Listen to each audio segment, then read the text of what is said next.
Hello everyone and welcome to instant biology by doctor Neelabh for NEET. आपको पता ही है कि हम लोग इससे पीछे दो लेक्चर्स बना चुके हैं, लेक्चर नंबर 1 और लेक्चर नंबर 2, जो कि चैप्टर नंबर 1 लिविंग वर्ल्ड जो क्लास 11th एनसीईआरटी का पोर्शन है उसको कवर कर रहे हैं।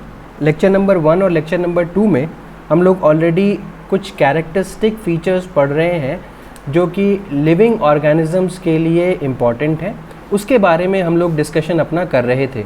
तो लास्ट टर्न पे हम लोगों ने ग्रोथ जो एक characteristic feature, whether it is a characteristic feature of a living organism और नॉट, इस बारे में काफ़ी डिस्कशन कर रहे थे। और हम लोगों ने ये देखा था कि ये एक लिविंग ऑर्गेनिज्म का कैरेक्टरिस्टिक फीचर तो है बट ये डिफाइनिंग फीचर नहीं है। तो आज हम लोग उसी बातों को कंटिन्यू करने वाले हैं आज, और एनसीईआरटी के ही पोर्शन को आगे देखेंगे और इसमें समझेंगे कि क्या रिप्रोडक्शन एक डिफाइनिंग कैरेक्टर है या एक लिविंग ऑर्गेनिजम्स का एक कैरेक्टरिस्टिक फीचर है कि नहीं है। इसके अलावा हम लोग मेटाबॉलिज्म और सेल्यूलर ऑर्गेनाइजेशन के बारे में भी जानेंगे कि वो किस तरीके के कैरेक्टर्स हैं। तो चलिए बिना देर किए हुए शुरू करते हैं आज का टॉपिक। तो सबसे पहले आज हम लोग जो कैरेक्टरिस्टिक्स देखने वाले हैं उसमें सबसे पहला है reproduction.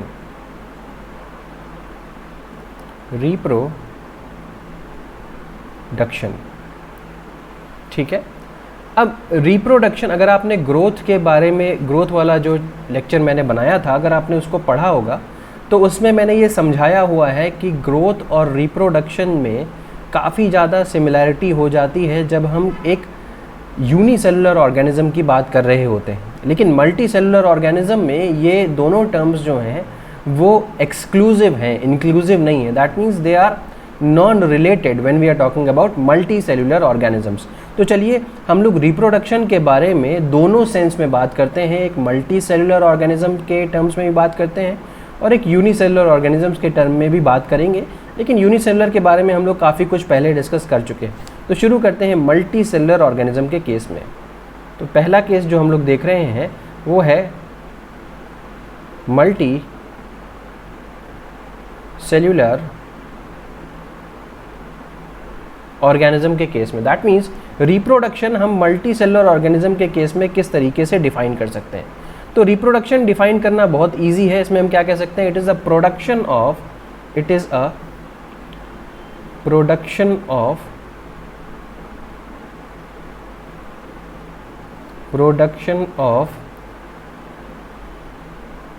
progeny possessing features more or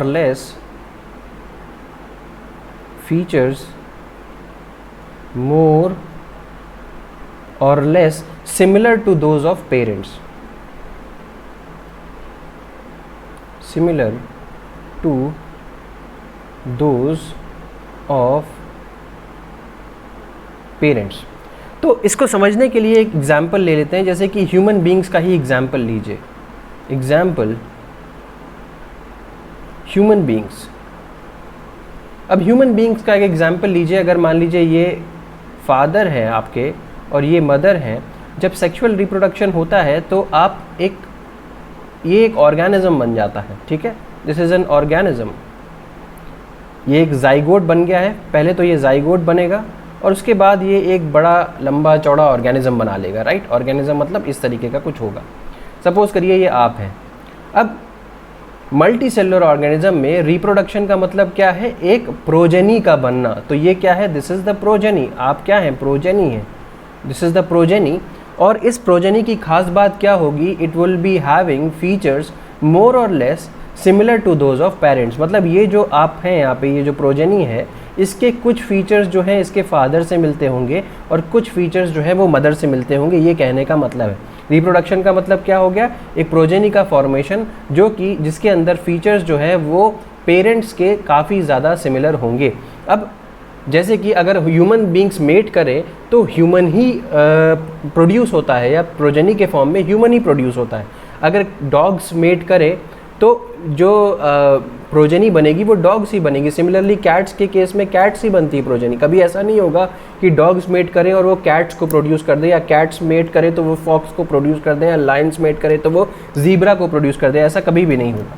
तो that is what we are saying कि जो फीचर्स होंगे, जो प्रोजेनी बनी हुई है, उसके फीचर्स काफ़ी कुछ सिमिलर होंगे पेरेंट्स जैसे।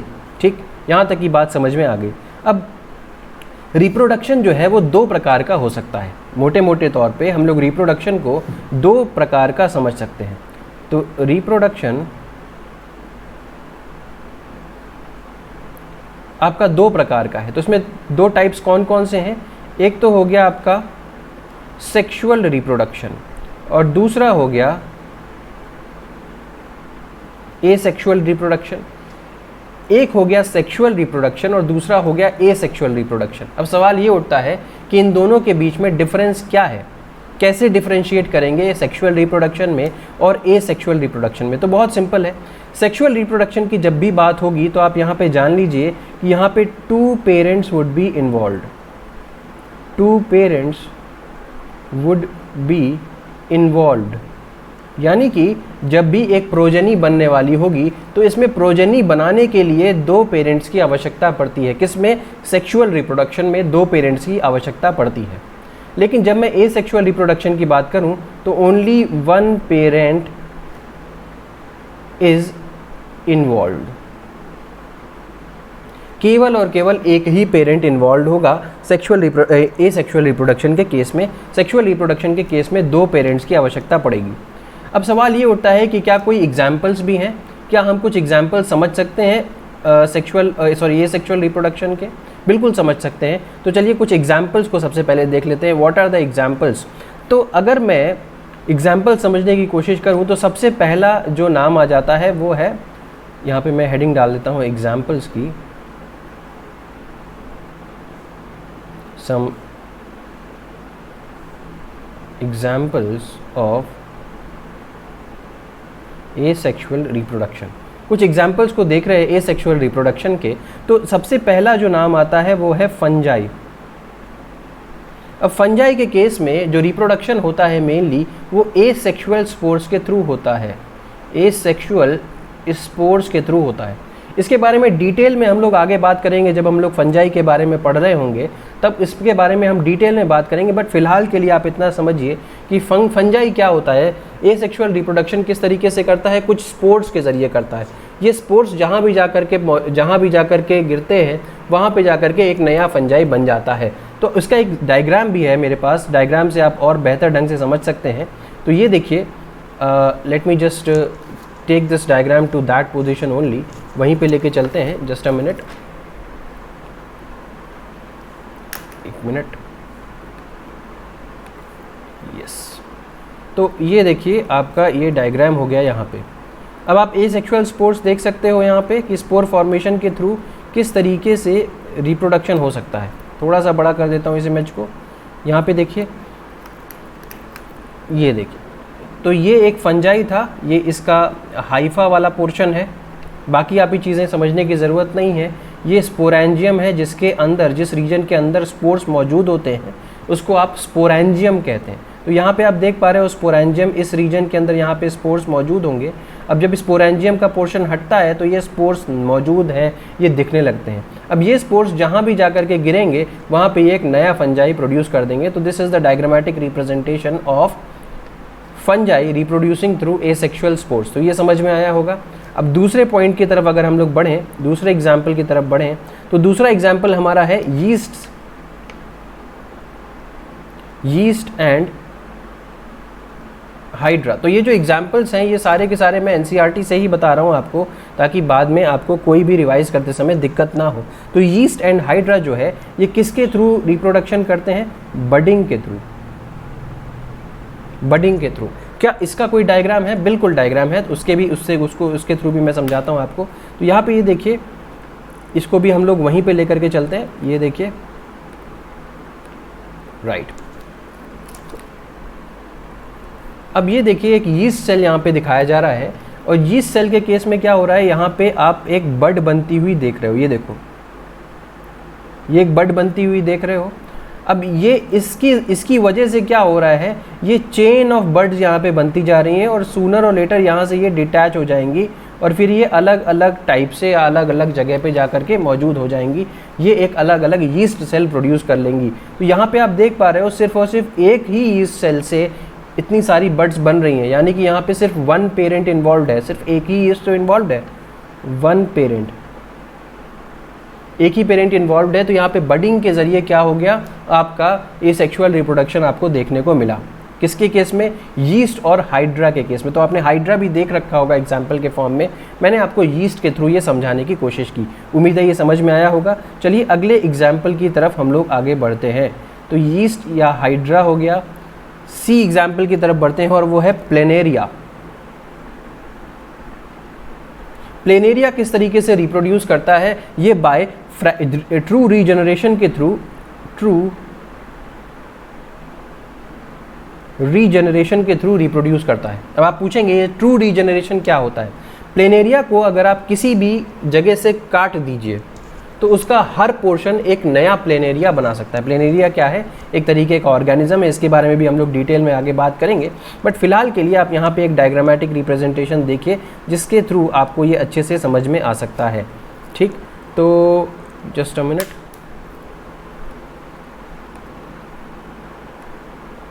ये देखिए यहाँ पे आकर के हम इसको पेस्ट कर दे रहे हैं, ये हो गया। थोड़ा सा इनलार्ज कर दिया इसको ताकि आपको और अच्छे से समझ में आए।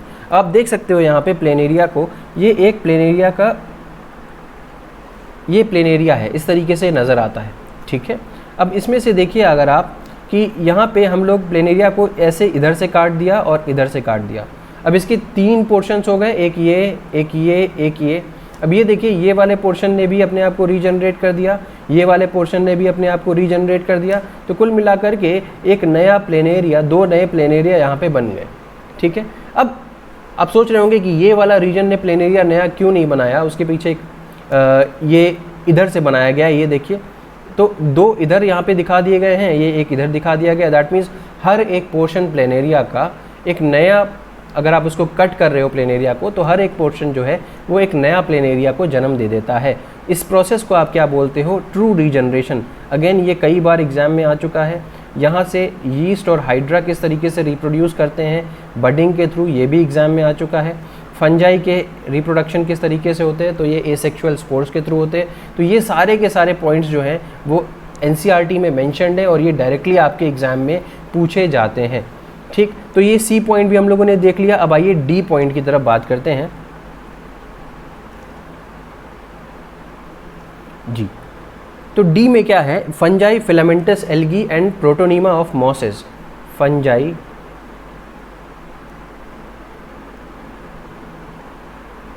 Filamentous algae and protonema of mosses. इनका रिप्रोडक्शन कैसे होता है, इनका रिप्रोडक्शन थ्रू फ्रैगमेंटेशन होता है। फ्रैगमेंटेशन का मतलब क्या हो गया, फ्रैगमेंट्स का फॉर्मेशन। अभी एक डायग्राम है मेरे पास प्रोटोनीमा ऑफ मॉसेस के ऊपर, चाहे फंजाई हो, चाहे फिलामेंटस एल्गी हो, चाहे प्रोटोनीमा ऑफ मॉसेस हो, ये सारे के सारे थ्रू फ्रैगमेंटेशन रिप्रोड्यूस करते हैं। अब इसका एक डायग्राम मैं दिखा देता हूँ आपको ताकि आपको और बेहतर ढंग से समझ में आ जाए। तो ये है, ये देखिए, अगर हम इसको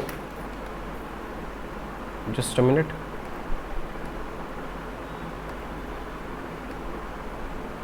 ये देखिए, ये देखिए, ये जो डायग्राम है ये प्रोटोनीमा ऑफ मॉसेस का है। अब आप इसमें मॉस के बारे में आपको पता ही होगा। अब मॉसेस में इस तरीके के फ्रैगमेंट्स होते हैं, दिख रहे होते हैं। अब ये फ्रैगमेंट्स यहाँ से अलग अलग जगह से टूट करके नए नए मॉसेस को सिंथेसाइज कर सकते हैं, नए नए मॉसेस को बना सकते हैं। इसी को बोलते हैं आप fragmentation. This is called as fragmentation. तो फ्रैगमेंटेशन ना केवल प्रोटोनीमा ऑफ मॉसेस में दिखता है, फिलामेंटस एल्गी में, अब जाहिर सी बात है फिलामेंटस एल्गी है तो वो फिलामेंट लाइक स्ट्रक्चर वहाँ पे आपको देखने को मिलेगा ही। फंजाई की बात करें तो फंजाई में भी कुछ रिप्रोडक्शन इस तरीके से या थ्रू फ्रैगमेंटेशन होता है। अभी अब ऊपर हम लोगों ने फंजाई के बारे में बात की थी जिसमें हम लोगों ने एसेक्सुअल रिप्रोडक्शन के केस में हम लोगों ने स्पोर्स के थ्रू रिप्रोडक्शन को देखा था। ठीक है, तो ये एक एक पॉइंट हम लोगों ने देख लिया। यहाँ से भी क्वेश्चन आया हुआ है, फ्रैगमेंटेशन मतलब क्या क्या किस किस रिप्रोडक्शन जो होता है वो फ्रैगमेंटेशन के थ्रू होता है, कहाँ कहाँ पे रिप्रोडक्शन जो है वो फ्रैगमेंटेशन के थ्रू होता है। तो all these examples are extremely important, ये आए हुए एग्जाम में, इसको ध्यान से पढ़िएगा। All of this is very important for NEET. तो इतनी सारी बातें कर ली हम लोगों ने। मल्टी सेलुलर ऑर्गेनिजम्स के केस में रिप्रोडक्शन देख लिया, सेक्सुअल रिप्रोडक्शन के बारे में बात करी, एसेक्सुअल रिप्रोडक्शन के बारे में भी हम लोगों ने बात कर ली। अब थोड़ा सा आगे बढ़ते हैं और बात करते हैं यूनिसेलुलर ऑर्गेनिज्म के केस में क्या होता है। हालांकि हम लोग यूनिसेलुलर ऑर्गेनिज्म के केस में पिछले लेक्चर में भी पढ़ चुके हैं, ठीक। तो चलिए बिना देर किए हुए देखते हैं unicellular organism.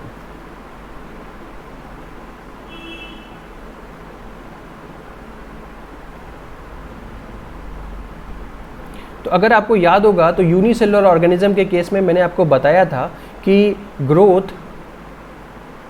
And reproduction are mutually inclusive,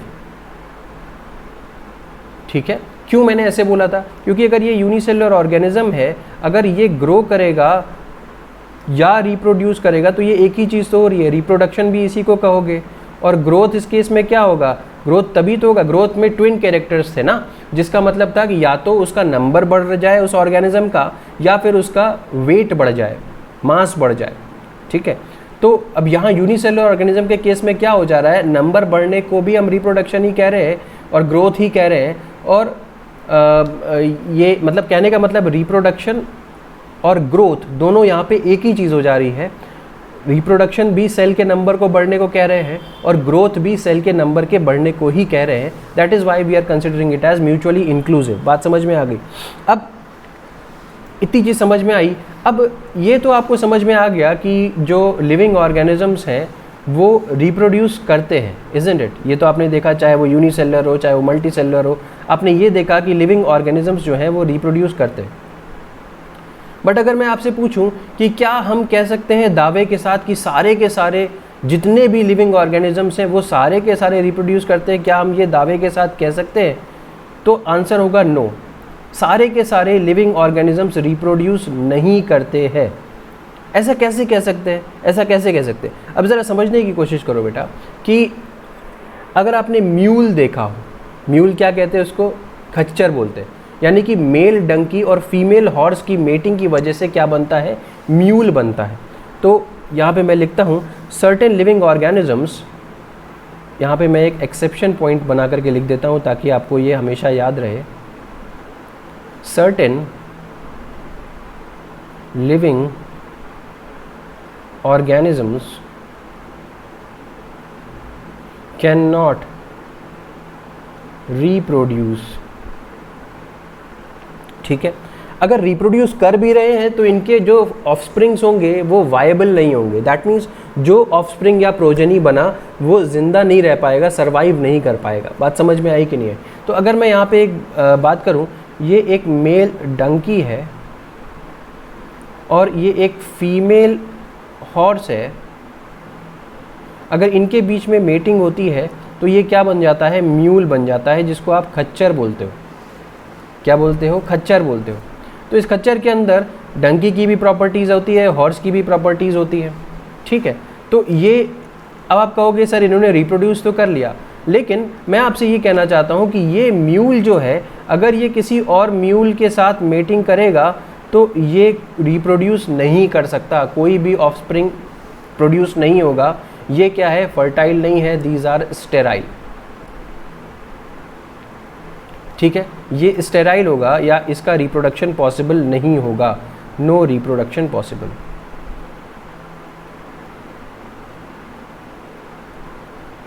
ठीक है, तो म्यूल और म्यूल की मेटिंग नहीं हो सकती।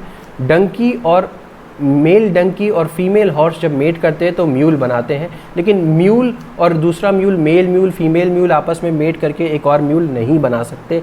They can not reproduce. तो आपने पहला एक्सेप्शन देखा कि म्यूल लिविंग ऑर्गेनिज्म जरूर है but it is not able to mate या रिप्रोड्यूस नहीं कर पाता, इट कैन नॉट रिप्रोड्यूस। ठीक, अगर मैं बात करूं दूसरी स्टेराइल वर्कर बीज की,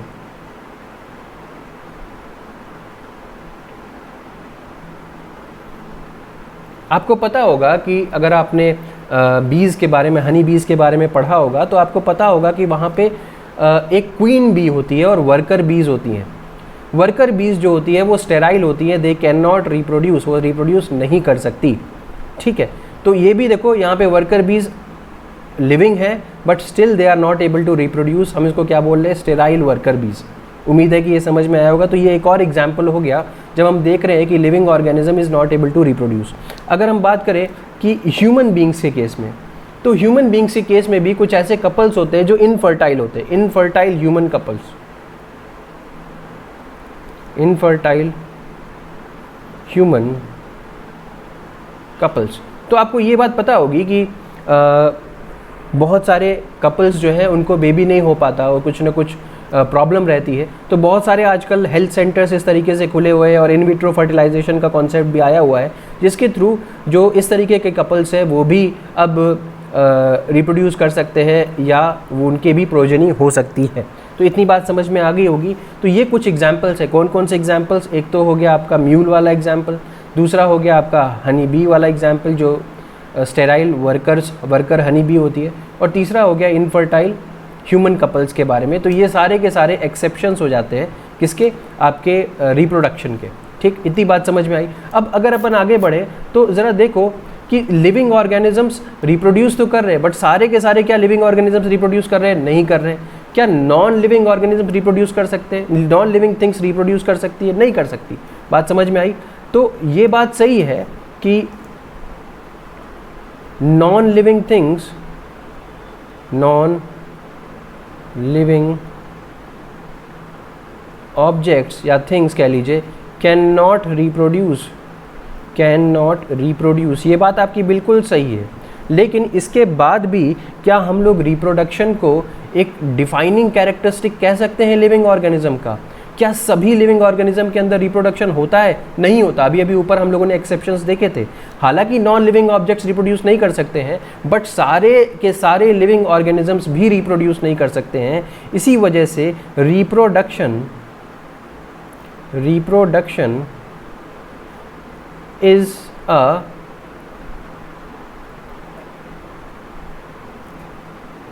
characteristic feature of living organisms, लेकिन it is not a defining feature, not a defining feature। ठीक है, कैरेक्टरिस्टिक फीचर तो है लिविंग ऑर्गेनिज्म का बट डिफाइनिंग फीचर नहीं कह सकते, क्योंकि सारे के सारे लिविंग ऑर्गेनिज्म जो है वो रिप्रोड्यूस नहीं कर रहे। सारे के सारे लिविंग ऑर्गेनिज्म जो है वो रिप्रोड्यूस नहीं करते। ठीक है, इसीलिए रिप्रोडक्शन को हम लोग क्या कंसिडर कर रहे हैं? We are considering it as a characteristic feature but it can not be considered as a defining feature. ठीक है जी, इतनी बातचीत तो अपन को समझ में आ गई। चलो जी, फिर आगे बढ़ते हैं और देखते हैं बाकी कैरेक्टरिस्टिक को। जो अगला कैरेक्टरिस्टिक है दैट इज़ मेटाबॉलिज्म। ठीक है, एक मिनट रुकना, मैं एक पेज इंसर्ट कर लूँ। यस, तो आगे आ जाता है आपका नेक्स्ट कैरेक्टरिस्टिक्स जो है जो है मेटाबॉलिज्म। चलो देखते हैं।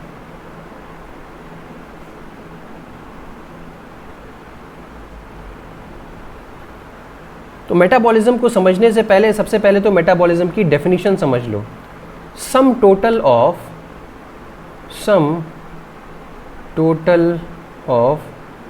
All the reactions occurring inside an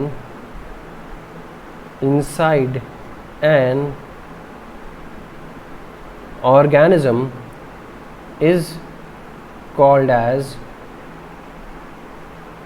metabolism. Sum total of all reactions occurring inside an organism is called as metabolism. एक ऑर्गेनिज्म के अंदर जितनी रिएक्शंस हो रहे हो, अब तुमको पता है कि एक पर्टिकुलर ऑर्गेनिज्म के अंदर बहुत सारे केमिकल्स मौजूद होते हैं, बहुत सारे कंपाउंड्स मौजूद होते हैं, कार्बोहाइड्रेट्स प्रेजेंट हैं, प्रोटीन्स प्रेजेंट हैं, फैट्स प्रेजेंट हैं, और इसमें क्या होता है, आपस में इंटर कन्वर्जन होता रहता है।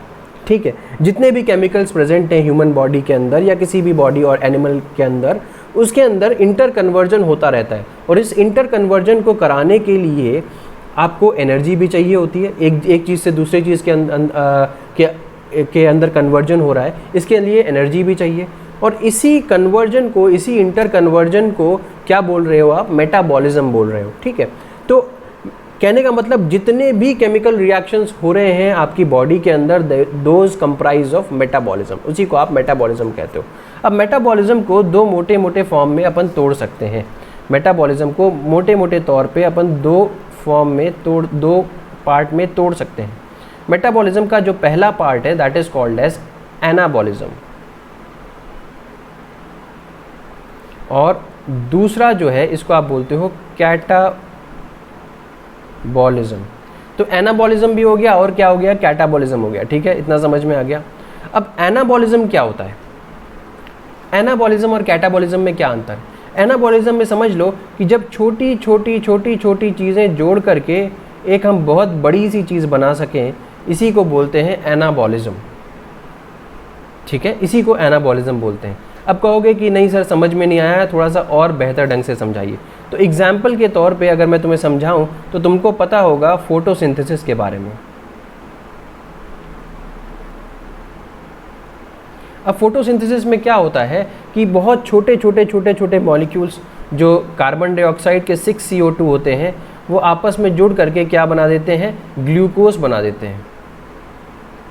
या इसके अलावा चलो एक और एग्जाम्पल देते हैं, स्टार्च की सिंथेसिस, स्टार्च सिंथेसिस। अब तुमको पता है स्टार्च का जो मोनोमर है वो क्या है? ग्लूकोज है। तो बहुत सारे छोटे ग्लूकोज के मॉलिक्यूल क्या करेंगे? आपस में जुड़ करके स्टार्च बना देंगे, स्टार्च बना देंगे। तो ये भी एग्जाम्पल किसका हो गया बेटा? These two examples are anabolism. Over here छोटी चीज़ें आपस में जुड़ करके क्या बना देती हैं? एक बड़ा सा चीज़ बना देती हैं, इसी को आप एनाबॉलिज्म बोलते हैं। इसका उल्टा अगर कैटाबॉलिज्म में देखिए तो क्या हो रहा होगा? एक बड़ी सी चीज़ जो है वो टूट करके छोटी चीज़ें बना देगी। This process is called as catabolism. इसी प्रोसेस को कैटाबॉलिज्म बोलते हैं। याद करने का क्या तरीका है? कैट। अब कैट क्या होती है? बिल्ली क्या होती है? बहुत नुकसान करती है, तोड़ फोड़ करती है ना, चीज़ों को चबा जाती है कि नहीं? तो कैट क्या कर रही है? तोड़ रही है। तो यही चीज़ यहाँ पर भी तो हो रही है, एक बड़ी चीज़ को, बड़े मॉलिक्यूल को छोटे मॉलिक्यूल्स में तोड़ रहे हैं। अब आप कहोगे सर नहीं समझ में आया, कोई एग्जाम्पल बता दो। तो एग्जाम्पल अगर हम लोग देखना चाहें तो example can be considered as respiration. अब रेस्पिरेशन में क्या होता है? ग्लूकोज जो है तुम्हारा, उसको आप तोड़ देते हो। किसमें? कार्बन डाइऑक्साइड में तोड़ देते हो और वाटर में तोड़ देते हो। बात समझ में आई कि नहीं आई? तो यहाँ पे एक बड़ा मॉलिक्यूल था, उसको छोटे मॉलिक्यूल्स में, उसके कॉन्स्टिट्यूएंट में तोड़ दिया गया, और यहाँ से क्या निकलता है? ATP निकलता है। इसी ATP से बॉडी के बाकी काम होते हैं, और तो और यही ATP आगे जा कर के एनाबॉलिक रिएक्शंस में भी पार्टिसिपेट करता है। ये ATP जो है ये मदद करेगा एनाबॉलिक रिएक्शंस को करवाने के लिए। उम्मीद है ये समझ में आया होगा। तो ये हो गए दो पॉइंट्स, एक कैटाबॉलिज्म हो गया और दूसरा हो गया आपका एनाबॉलिज्म। कैटाबॉलिज्म हो गया और दूसरा हो गया एनाबॉलिज्म। ठीक, तो अब मेटाबॉलिज्म के बारे में मैंने बता दिया, कैटाबॉलिज्म और एनाबॉलिज्म। अब एक चीज़ और समझो कि कोई भी नॉन लिविंग ऑर्गेनिज्म जो है वो मेटाबॉलिज्म नहीं शो करता। अब कोई ईंटा देख लो अपने घर के बाहर रखा हुआ, क्या उस ईंटे के अंदर मेटाबॉलिज्म हो रहा है? नहीं हो रहा है, देयर इज़ नो मेटाबॉलिज्म। ठीक है, तो मैं यही चीज़ यहाँ पे कहना चाहता हूँ कि नॉन लिविंग, या इसको दूसरे पेन से लिखता हूँ, no non living object shows metabolism. कोई भी नॉन लिविंग ऑब्जेक्ट्स जो है वो मेटाबॉलिज्म नहीं शो करता। अच्छा, यहाँ पे एक बात और है, अगर मैं कहूँ कि मान लीजिए मैंने एक टेस्ट ट्यूब ले लिया, ठीक है, ये क्या है? This is my test tube. ठीक है, एक मैंने यहाँ पे एक टेस्ट ट्यूब ले लिया। अब इस टेस्ट ट्यूब के अंदर मैंने कोई भी रिएक्शन जो आपकी बॉडी के अंदर होता है उसको यहाँ पे मैं कराने की कोशिश कर रहा हूँ। ठीक है, तो जो रिएक्शन आपकी बॉडी के अंदर हो रहा है उसको यहाँ पे कराने की कोशिश कर रहा हूँ। सपोज करिए कोई भी रिएक्शन आपके ग्लाइकोलाइसिस का हो गया, या क्रेब्स साइकिल का हो गया, या इलेक्ट्रॉन ट्रांसपोर्ट चेन का हो गया। यहाँ पे मैं कोई भी रिएक्शन कराने की कोशिश कर रहा हूँ जो कि आपकी बॉडी के अंदर होता है, reaction that normally occurs inside the body. ठीक है, कोई भी रिएक्शन जो नॉर्मली बॉडी के अंदर अकर होता है उसको मैं बाहर टेस्ट ट्यूब में करा रहा हूँ। ठीक है, अब जाहिर सी बात है ये रिएक्शन तो कंप्लीट हो ही जाएगा। ठीक है, ये रिएक्शन कंप्लीट हो जाएगा, बट क्या इस रिएक्शन को आप लिविंग थिंग बोलोगे, लिविंग थिंग कंसिडर करोगे या नॉन लिविंग थिंग कंसिडर करोगे?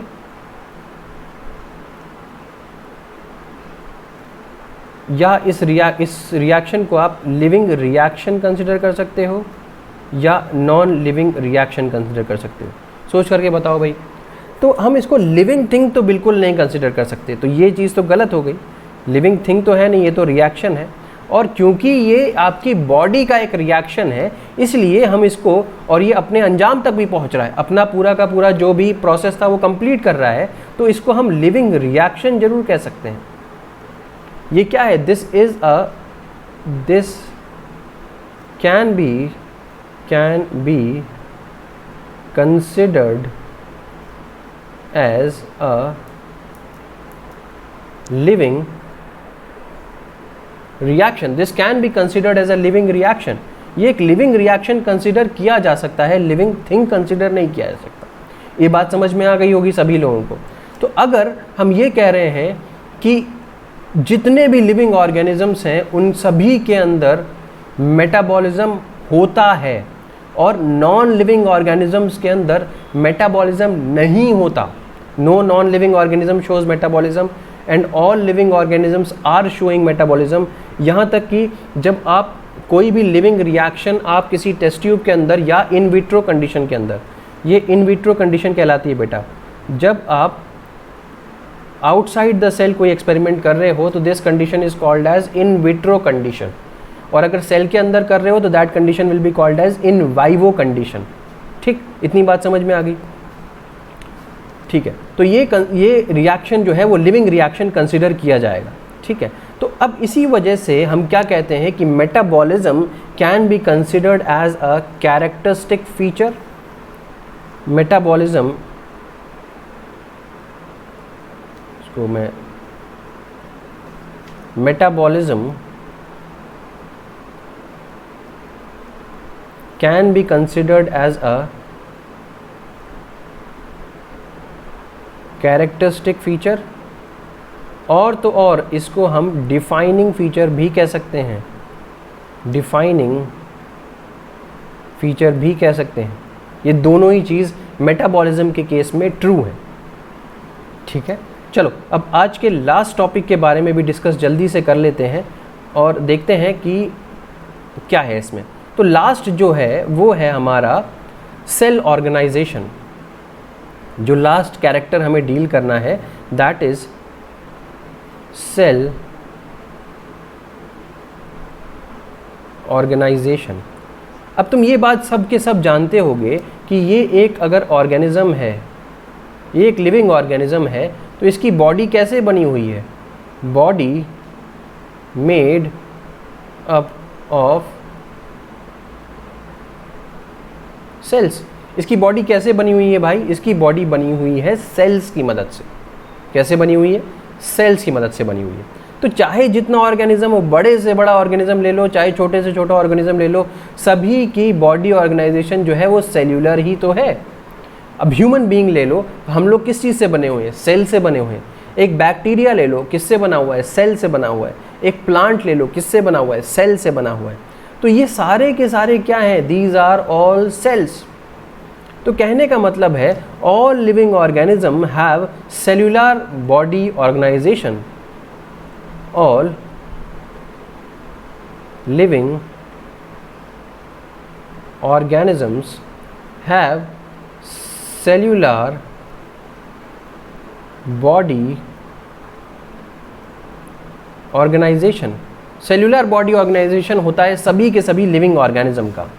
लेकिन मैं यहाँ पे एक चीज़ पूछूँ आपसे कि क्या नॉन लिविंग ऑर्गेनिज्म के अंदर भी सेल्यूलर बॉडी ऑर्गेनाइजेशन होता है। कोई ईंट उठा लीजिए बाहर से, ठीक है, कोई बाहर कंस्ट्रक्शन मटेरियल होता है उसको उठा लीजिए, लोहा उठा लीजिए, क्या उसके अंदर सेल्यूलर बॉडी ऑर्गेनाइजेशन है? नहीं। तो कहने का मतलब क्या हो गया, no non living object has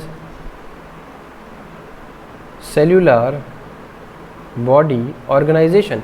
किसी भी नॉन लिविंग ऑब्जेक्ट के पास सेल्यूलर बॉडी ऑर्गेनाइजेशन नहीं होता।